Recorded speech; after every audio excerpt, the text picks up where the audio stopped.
नमस्कार दोस्तों, आप सभी का स्वागत है हमारे YouTube चैनल में। दोस्तों, अगर आप हमारे चैनल पर पहली बार जुड़े हैं तो हमारे चैनल को सब्सक्राइब कर दीजिए और बेल आइकन को भी प्रेस कर दीजिए ताकि आने वाले वीडियो की नोटिफिकेशन आपको टाइम से मिलती रहे। दोस्तों, आज हम जानेंगे कि सोच क्या है, हमारी सोच का निर्माण कैसे होता है और हमारी सोच का हमारी सफलता में क्या महत्व है।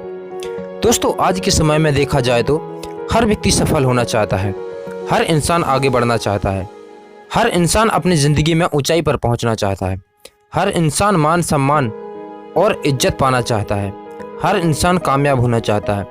दोस्तों, कामयाबी की जो पहली सीढ़ी है वो है हमारी सोच। The most powerful thing in this world of thought. दुनिया की सबसे ताकतवर अगर कोई चीज़ है तो वो है आपकी सोच। तो यदि आप सफल होना चाहते हैं तो सबसे पहले आपको अपनी सोच पर काम करना होगा, तभी आप सफल होंगे। अगर देखा जाए तो ज़्यादातर घटनाएं जो हमारी ज़िंदगी में घटित होती हैं वो कहीं ना कहीं हमारी सोच की वजह से घटित होती हैं। जैसे यदि आप शादी करना चाहते हैं तो सबसे पहले आपको सोचना पड़ेगा, तब जाकर वो हकीकत में तब्दील होगी। और यदि आप कोई घर खरीदना चाहते हैं तो सबसे पहले आपको उस घर के बारे में सोचना पड़ता है कि कैसा घर चाहिए, तब जाकर वह वास्तविकता में उतरता है। यदि आप कोई गाड़ी खरीदना चाहते हैं तो गाड़ी खरीदने से पहले आप उसके बारे में सोचते हैं, यानी कि कोई भी कार्य करने से पहले आपको सोचना पड़ता है। चलिए, इससे पहले हम जानते हैं कि सोच किसे कहते हैं। जब हम कुछ सुनते हैं या फिर कुछ पढ़ते हैं या फिर कुछ देखते हैं तो जो हमारे मन में विचार उत्पन्न होते हैं उसे हम सोच कहते हैं। आइए जानते हैं कि हमारी सोच का निर्माण किस तरीके से होता है। दोस्तों, हमारी सोच का निर्माण हमारी परवरिश के वक्त होता है।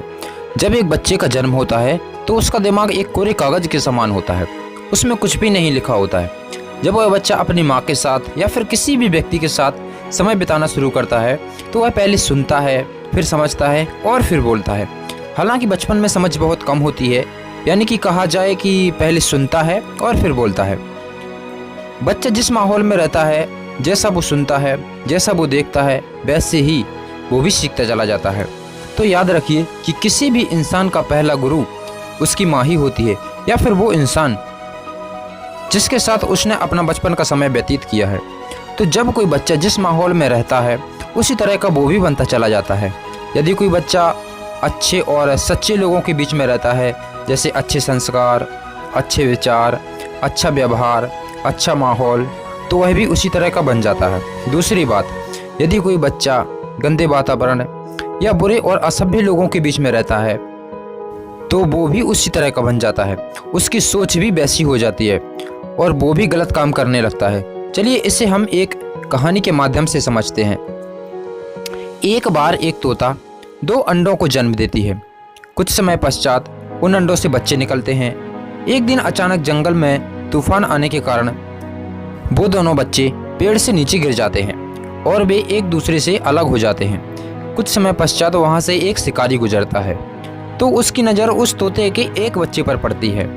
तो वो शिकारी उस तोते के बच्चे को अपने साथ अपने घर ले जाता है और उसका पालन पोषण करना शुरू कर देता है। दूसरे बच्चे को एक साधु उठा कर ले जाता है। साधु भी उस तोते के बच्चे का पालन पोषण करना शुरू कर देता है। जिस तोते को शिकारी उठा ले गया था, शिकारी की तरह वो भी उल्टी पुल्टी बातें सीखने लगा। जैसा शिकारी से सुनता वैसे वो भी बोलता। धीरे धीरे उस शिकारी के साथ रहते रहते वो उस शिकारी का आचरण सीख गया। जैसा शिकारी बोलता वैसे तोता भी बोलता। जैसे शिकारी दूसरों को मारने की बात करता, तोता भी हूबहू दूसरों को मारने की बात करता।